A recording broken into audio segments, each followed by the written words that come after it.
By the turn of the 20th century, railways were beginning to take interest in the benefits of electrification. The North Eastern Railway of England was one such company, who were perhaps the first to produce some of the most successful electric locomotives in the country. This success, however, was tragically short-lived.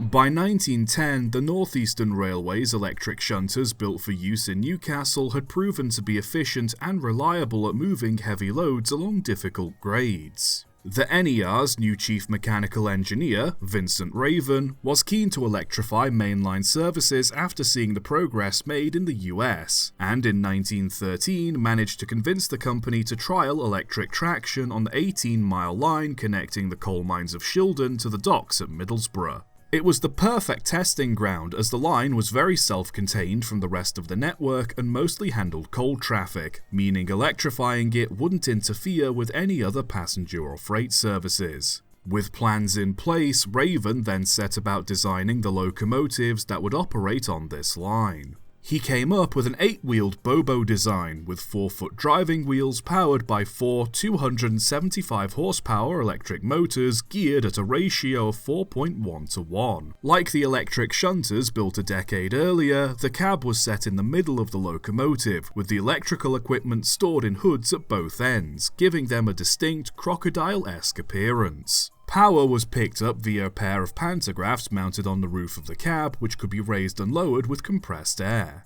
To access the electrical equipment for maintenance, a special key was required to open the compartments. Upon being opened, the air holding up the pantographs would be exhausted, causing them to lower, ensuring the locomotive wasn't touching the overhead power lines, making it safe to work on. An order for 10 locomotives was put in, and construction began in 1914 at Darlington Works, the electrical equipment provided by Siemens Brothers of Stafford, with the first 9 locomotives being completed that same year. The line wouldn't be fully electrified until 1916, and the First World War caused construction of the final locomotive to be delayed until 1919, but the line was up and running by 1917, with Raven being very impressed with how quickly progress was made despite the circumstances. The locomotives were housed at Roundhouse No. 3 at Shildon, which was fitted with overhead wires to accommodate the electric engines. They weren't initially given a classification, simply being numbered 3 to 12, with 1 and 2 being the electric shunters already working in Newcastle, and were put to work pulling coal trains along the grade from Shildon to Middlesbrough. They started out pulling loads of around 1,000 tons, or roughly 50 loaded wagons, but as time went on it was found that the engines were capable of pulling 1,400 tons, or roughly 70 loaded wagons easily at a rate of 25 miles an hour. On top of being stronger than anticipated, their braking capacity was impressive too, capable of fully stopping trains much heavier than what they usually handled. Only one accident was ever recorded involving these electric locomotives, when No. 6 was unable to stop at a signal and had a slow collision with another freight train. The cause of the accident was that the driver had been misinformed about the weight of his train, which was much heavier than he expected. Remarkably, despite the circumstances, the driver had managed to slow the train down to 3 miles an hour before the collision. With all 10 proving to be strong, safe and reliable machines, the NER was keen to experiment further with electric locomotives. Unfortunately, however, despite their impressive performances, they never truly got their chance to shine. The outbreak of the First World War greatly impacted coal traffic, meaning there simply wasn't enough work for all 10 engines, and the lack of electrification elsewhere on the network meant they were of little use outside their branch line. Traffic didn't pick up much after the war either, and the general instability of railways at the time put any further electrification plans on hold. The engines were absorbed into the London North Eastern Railway during the grouping of 1923, but proved to be somewhat of a white elephant for the company. They were great machines, but there simply wasn't enough work to justify keeping them all running, and nowhere else they could actually work. Nigel Gresley proposed converting some of them into diesel-electric locomotives so they could work on coal trains elsewhere, and an order for several Beardmore engines was put in place. However, this project was canned at the last minute when Beardmore expressed concerns that their engines wouldn't be suitable for the job. Matters were only made worse by the Great Depression, and by the mid-30s, the overhead electrical equipment was in need of replacement.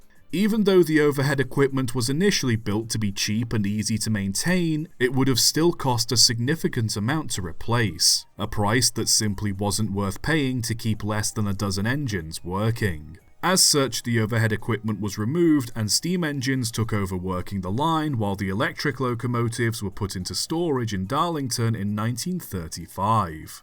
The idea of electrifying other parts of the network was toyed with, as plans to electrify the Manchester-Sheffield-Wath Railway had been in the works for years at that point, and the engines were assessed to see if they'd be suitable to work on the line, but the outbreak of yet another world war halted electrification work. In 1941, number 11 was taken to Doncaster and modified into a banking engine for use on the Manchester-Sheffield line, being fitted with sandboxes, headlamps, a single pantograph in place of the pair, and more powerful motors. Plans to rebuild the rest into bankers were proposed, but put on hold. They were finally officially given the classification of EB1 in 1945, EB standing for electric banking, but no more had been modified by the time they were in the hands of British Railways. As such, not long after being renumbered, the unmodified engines were given the new classification of EF1, this being electric freight.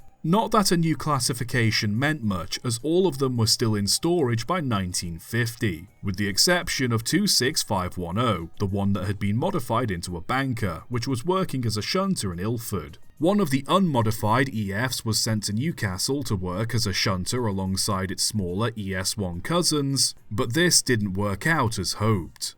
With 10 electric locomotives on their hands and nowhere to effectively use them, British Railways simply decided to scrap them in 1950, keeping 26510 as departmental stock and renumbering it 100. It was nicknamed Dennis after Dennis Doddridge, a technical assistant who looked after it, and continued to work until 1960 when the Shenfield line was converted to AC power. The EF1s were all built to take DC, and rather than modify the almost 50-year-old engine, it was decided it'd be easier to replace and scrap it. It was finally withdrawn in 1964 and cut up that year, leaving none remaining.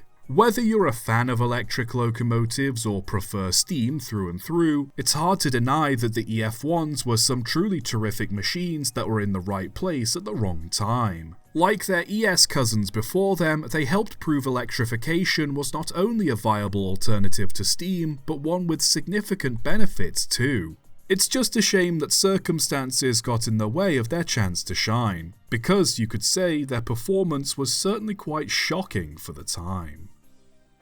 Subscribe for more.